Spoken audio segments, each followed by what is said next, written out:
नमस्कार, बहुत स्वागत है आपका। आप देख रहे हैं ग्रैंड धर्मा सन्मार्ग।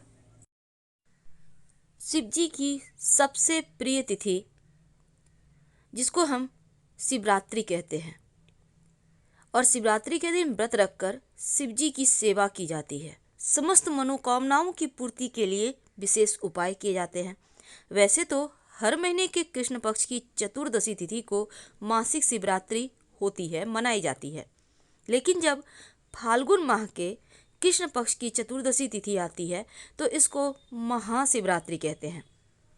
अब महाशिवरात्रि के दिन को हमारे शास्त्र में शिव और शक्ति के मिलन का दिन भी बताया गया है, यानी कि इसी दिन माँ पार्वती भगवान शिव का विवाह हुआ था और उन्हीं के विवाहोत्सव के रूप में इस दिन को फिर से मनाते हैं। तो शिवरात्रि का महत्व इस दिन और बढ़ जाता है। तो जब फाल्गुन माह के कृष्ण पक्ष की शिवरात्रि आती है तो आप विशेष प्रयोग भी करते हैं ताकि आपकी समस्त मनोकामनाएं पूरी हो सके। अगर आप सच्ची शक्ति भक्ति से उनकी सेवा करें, उनको जीवन की तमाम कष्टों से छुटकारा पाने के लिए उनके निमित्त उनको कुछ उनकी प्रिय वस्तु अर्पित करें तो आपके जीवन की हर कष्ट दूर होती है। अगर आपके जीवन में लंबे समय से बहुत समस्या है, समस्या से आप बाहर नहीं निकल पा रहे लाख प्रयास के बाद भी, तब ऐसे में एक प्रयोग करें। एक सफ़ेद कागज ले लें, अपनी सारी समस्या उस कागज पे लिख दें। दूसरी पर्ची पर वो लिखिए जो आप जीवन में चाहते हैं, यानी एक कागज में आपको लिखना है अपनी समस्या और दूसरी कागज में लिखना है अपनी मनोकामना। लेकिन ध्यान ये रखना है कटकुट ना हो, एकदम साफ सुथरा लिखें। अपना नाम मत लिखिएगा और दोनों ही पर्ची यानी दोनों कागज को शिव जी के मंदिर में ले जाकर पहले शिव जी की पूजा करें, नमः शिवाय का खूब जप करें और दोनों ही पर्चियां भगवान शिव के पास रख दीजिए। इसके बाद भगवान से समस्या को समाप्त करने की प्रार्थना कीजिए। फिर समस्या वाली पर्ची को शिव जी के पास छोड़ आइए और उस पर्ची को जो आप अपने साथ ले आइए जिसमें आप चाहते हैं कि आपकी मनोकामना पूर्ण हो निकट भविष्य में। जैसे कि मान लेते हैं आपकी बीमारी आप चाहते हैं छूट जाए, आपके पास कर्ज आप चाहते हैं छूट जाए, तो वो पर्ची शिव जी के पास छोड़ दें। लेकिन जो पर्ची में आप लिखे हैं आपके पास खूब पैसा हो, अपना वाहन हो, अपनी गाड़ी हो, आपका विवाह हो जाए, आपकी नौकरी लग जाए, आपका व्यवसाय चले, तो उस पर्ची को आप घर ले आइए और लाकर उसको आप अपने घर में पूजा स्थान पर रख दें बिना पढ़े। कुछ ही दिनों में आपको आपकी मनोकामना पूर्ण होती दिखेगी। अगर चाहते हैं कि घर परिवार में सुख समृद्धि दिन दूनी बढ़ती चली जाए, तब स्नान वगैरह करके घर की उत्तर दिशा के एक कोने को, यानी कि जहाँ आपका पूजा स्थान है उत्तर पूरब, आप वहाँ पर मिट्टी से एक मिट्टी और राख को मिलाकर कंडे का राख को शिवलिंग बनाएं। जब शिवलिंग सूख जाए तो विधि विधान से शिवलिंग को पूजा करें और अगले दिन शिवलिंग समेत सारी सामग्री नदी में प्रवाहित कर दें, क्योंकि मिट्टी के बनाए हुए शिवलिंग पर जो भी अर्पित करेंगे वो खाना नहीं है, वो आपको नदी में प्रवाहित कर देना है।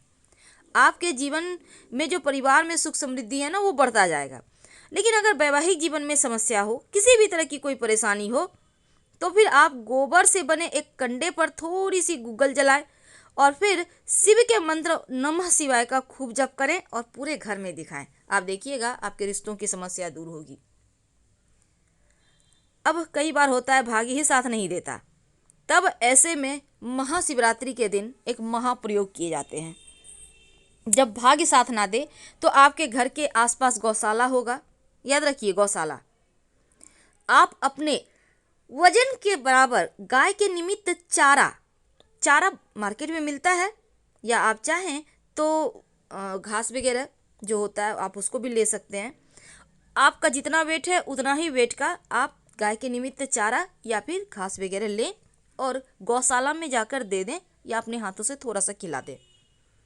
अगर आप इतना नहीं कर सकते हैं तो कोई बात नहीं, आप थोड़ा सा गुड़ और काला तिल अपने हाथों से गाय को खिला दें और गाय को छूकर अपनी समस्या कहें, अपनी मनोकामनाओं को पूर्ण करने की प्रार्थना करें।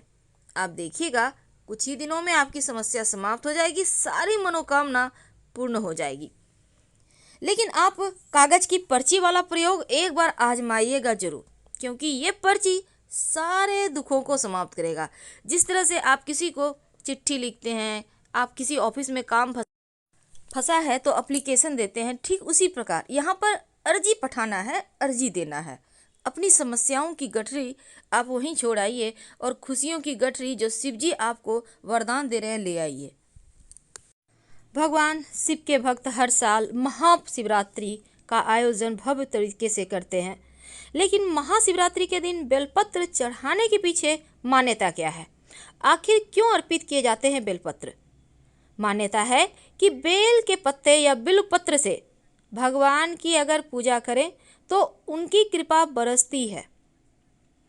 वैसे तो शिवलिंग पर बेल के पत्तों की वर्षा की जाती है और बिल्वपत्र या बेलपत्र त्रिकोणीय पत्ता है और हिंदू धर्म के 3 मुख्य देवता जैसे कि ब्रह्मा, विष्णु और भगवान शिव का प्रतिनिधित्व करता है। वैसे हिंदू पौराणिक कथाओं के अनुसार पूरे ब्रह्मांड का निर्माण करने वाला भी है, तो बेलपत्र भगवान का शिव का सबसे प्रिय पत्ता है। लेकिन इतना महत्व क्यों है? देखिए, बेल के पत्ते और त्रिकोणीय आकार के साथ भगवान शिव की 3 आँखों को दर्शाते हैं और भगवान के हथियार त्रिशूल की 3 तीलियों का प्रतिनिधित्व भी करता है। वैसे बेल के पत्ते स्वभाव में शीतलता देता है और शिव को अर्पित करने से गर्म स्वभाव भी शांत हो जाता है। महाशिवरात्रि पर बेलपत्र से पूजा करने से आध्यात्मिक शक्ति मिलती है और अगर बिल्वपत्र के नीचे शिवलिंग की पूजा करें तो मोक्ष की प्राप्ति होती है। बिल्वपत्र चढ़ाने से भगवान शिव बेहद प्रसन्न होते हैं और बिल्वपत्र के नीचे दीपक जलाने से ज्ञान की प्राप्ति होती है। हालांकि बिल्वपत्र के नीचे गरीबों को भोजन कराने से आर्थिक स्थिति बेहतर होती है। लेकिन महत्व क्या है? देखिए, बेलपत्र भगवान शिव को अर्पित की जाने वाली वस्तुओं में से एक है, लेकिन जब आप महाशिवरात्रि के दिन बिल्वपत्र अर्पित करते हैं तो भगवान शिव को बिल्वपत्र या बेल के पत्ते चढ़ाने से शिव मंत्रों के साथ यानी कि नमः शिवाय का जप करते हुए चढ़ाएं या फिर महामृत्युंजय मंत्र का जप करते हुए चढ़ाएं तो आपका पुण्य 1000 गुना ज़्यादा हो जाता है। 1000 यज्ञ करने से जो आपको फल प्राप्त होता है वही फल प्राप्त इससे होता है। तो शिव को प्रसन्न करने का सबसे आसान तरीका है कि आप उनको बिल्वपत्र अर्पित करें नमः शिवाय का जप करते हुए। लेकिन बिल्वपत्र जब भी अर्पित करें तो बिल्वपत्र का जो मूठ होता है, जो डंठल में जो मूठ होता है उसको तोड़कर हटा दें और दूसरी पत्तों पर आप चंदन से राम जरूर लिखें और उल्टे करके अर्पित करें। लेकिन सवाल है बिल्वपत्र कैसे अर्पित करें? देखिए, कई बार आप गलती करते हैं, डंठल आपकी तरफ हो जाता है, पर ऐसा ना करें। डंठल नहीं बल्कि जो बीच वाला पत्ता है वो आपकी तरफ होगा और डंठल आपके ठीक विपरीत होगा जब आप शिवजी पर बेलपत्र अर्पित कीजिएगा। और जब भी बेलपत्र अर्पित करें तो उसके बाद जल जरूर अर्पित करें। तो जल अर्पित करना है। बिल्वपत्र अर्पित करने के बाद आपकी समस्त मनोकामना पूर्ण होगी। हर हर महादेव। धन्यवाद।